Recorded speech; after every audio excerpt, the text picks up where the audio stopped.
mën na am lu mu sooxe ci li nga xamante ni tey jii mooy liggéey gouvernement bi c'est sûr. réforme yi nga xam ne président de la République da ko annoncé woon balaa ñoo delluwaat assemblée nationale bokk na ci wàllum code électoral bi bokk na ci Sénat bokk na ci conseil constitutionnel cour constitutionnel bokk na ci tamit référendum bi léegi li ngay expliquer nii bu dee loolu noonu effectivement moom moo am confirmé wu est-ce que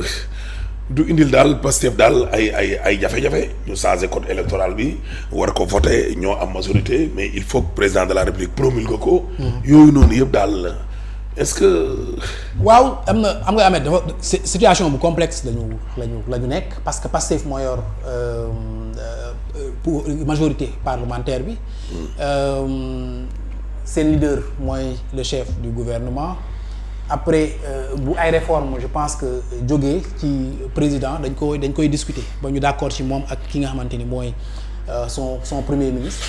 mu mën koo appuyer bu demee assemblée nationale réforme yooyu jàll mais su fekkee tension bi dafa wéy di continuer entre le président de la République et son premier ministre je pense que ñu àggale réforme yooyu dina doon luy jafe fii ak 2027 wala 2028 ay réforme la yoo xamante ni pour man mënul ñàkk foog ñu réformer. nee na deuxième semestre mois de mars. réforme la yoo xam ne mënul ñàkk surtout ci code li ñu wax ci code électoral bi cour constitutionnelle bi et je pense que du ay réformes yuy toucher carrément li nga xamante ni tey jii mooy conflit bi ñu am ñoom ñaar seen diggante juste que ci code électoral bi foofu am na ci benn pàcc boo xamante ni pour man. Pastef waroon na koo def priorité pour ñu réformer ko surtout les articles L29 L30 L31 yi nga xamante ni dañ ko war a dindi tout simplement yoo xamante ni ñooy xañ ñi nga xamante ni dañ leen condamné à des délits divers ñu bokk ci li nga xamante ni tey jii mooy élection je pense que Pastef moo waroon a jiitu ci def ay proposition de loi wala projet de loi yoo xamante ni ñoom ñooy dindi ces articles liberticides là yoo xamante ni ñoo xañoon Khalifa Sall mu nekk président mu nekk candidat en 2019 xañ ko Karim Wade xañ ko Ousmane Sonko en 2024 donc sur ce plan précis je pense que liggéey boobu Pastef moom moo ko war a def. mais lan nga xalaat ni moom moo waral ba mbir mi loolu 17 novembre ba tey député yi am majorité à l'Assemblée ñoom waa Pastef te mënuñu passer à l'acte. c'est très difficile à expliquer mën na doon ay yëfu politique mën na doon tamit peut-être leneen mais li ñu constaté mooy ci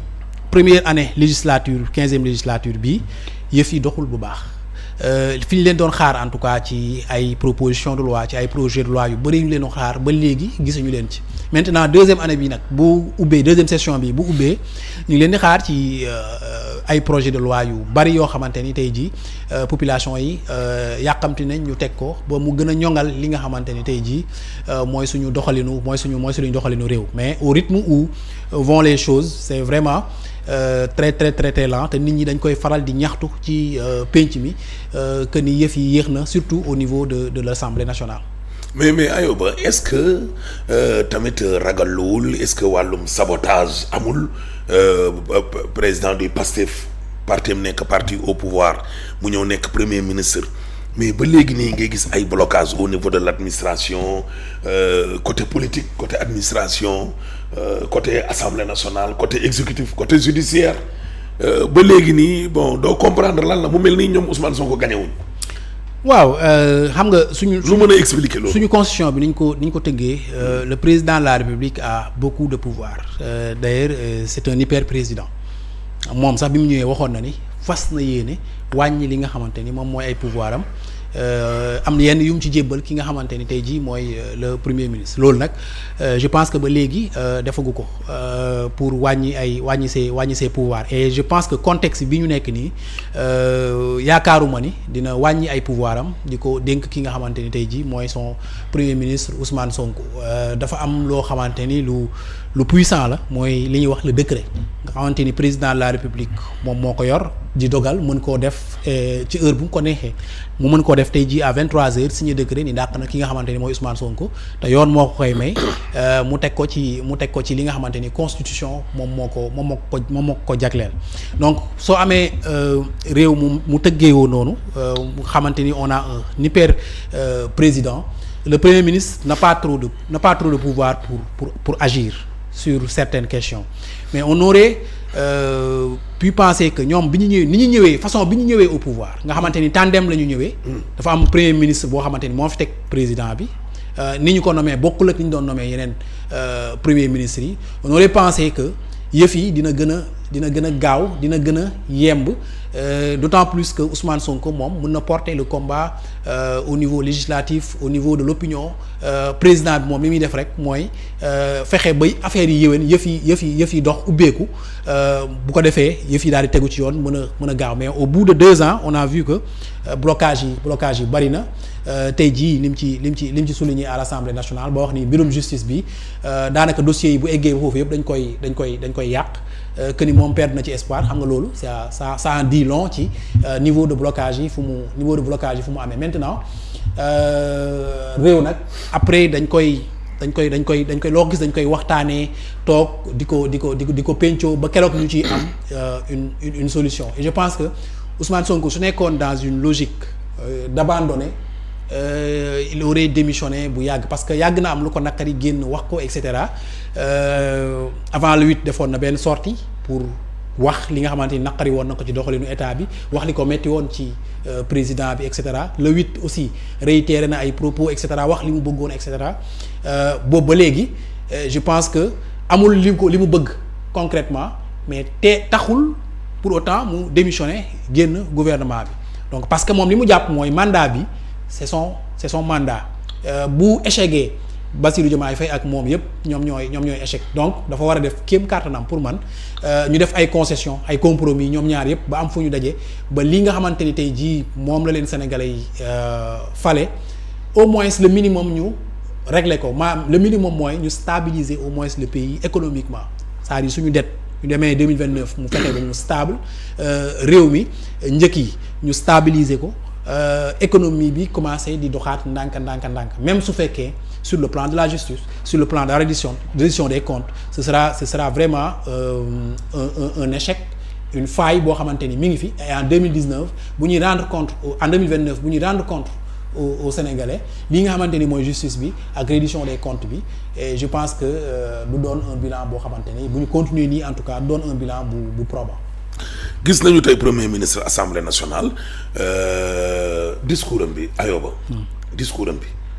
day yokk élan de sympathie wa ilaa day ragalloo ñenn ñi parce que moom Ousmane Sonko moom heure dëgg moom bu jotee day wax carrément ne lii man la discours boobu est-ce que jàpp dañu ko tàmm ci Sénégal ci responsable politique sénégalais. oui surtout ci bi muy wax ci FMI. di citer l'économiste américain Jeffrey Sachs bu wax ni FMI li ñu bëgg mooy nga pauvre sage bon il a fait de ces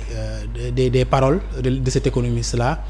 ses propres paroles xam nga depuis début ba léegi moom il a le courage de porter ses idées li nga xamante ni moom am na ko comme vision am na ko comme perception ci institution de Bretton Woods yi mosu koo nëbb moom dafa mos a yaakaar ni FMI du moom moo ñuy développé tey jii malgré que ñi ngi ci benn contexte boo xamante ni ñi ngi ci ay négociations yu difficile ak FMI il a réitéré sa position vis-à-vis de cette institution là boo wax ni ñoom lii seen bëbët mooy ñu rendre ñu pauvre ba pare ñu daal di sage alors que ñun ñi ngi xaar benn programme de FMI ñi ngi daw ci ginnaaw programme FMI depuis maintenant près de 2 ans donc ce qui prouve que moom il n'a pas peur de ses idées te li mu jàpp mooy encore une fois Sénégal bu bëggee souverain en tout cas du dépendre tey jii ci FMI et sur plusieurs autres questions notamment sur la crise universitaire il a assumé sa responsabilité wax dëgg askan bi ni leen moom moo joxoon instruction Maître Bamba Cissé mu jox ordre aux forces de défense et de sécurité ñu dugg ci biir campus bi pour man c'était la chose à faire il fallait assumer ça parce que ñëpp xam nañ ni jour boobu loolu nga xamante ni defoon nañ ko am na ay failles ba bakkan daal di ci rot donc il fallait des responsables et c'était bien pour man tey jii mu taxaw ci kanam askan wax leen dëgg assumer ses responsabilités devant les députés sur d'autres questions wu góor jigéen yi et cetera. Là aussi il a été très courageux donc c'est un discours comme d'habitude un discours franc boo xamante ni cash ku ko dégg peut-être mën nga ko interpréter ni politicien du waxee nii wala un homme d'État du waxee nii et cetera mais c'est Ousmane Sonko bés bu bàyyee discours boobu dootul doonati Ousmane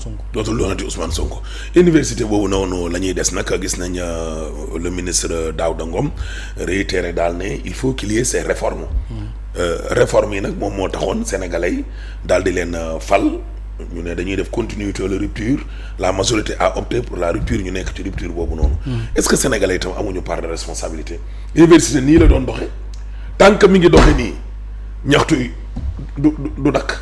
bourse yi problème bi il faut que mu am rupture. Est-ce que loolu aussi. loolu lu yenu maanaam université man dama yàgg gëm ni faw ñu réformer ko. xam nga ni ñuy fayee bourse yi mënuñu ko continuer di fayee bourse yi di boyee bourse yi noonu dafay indi ay gap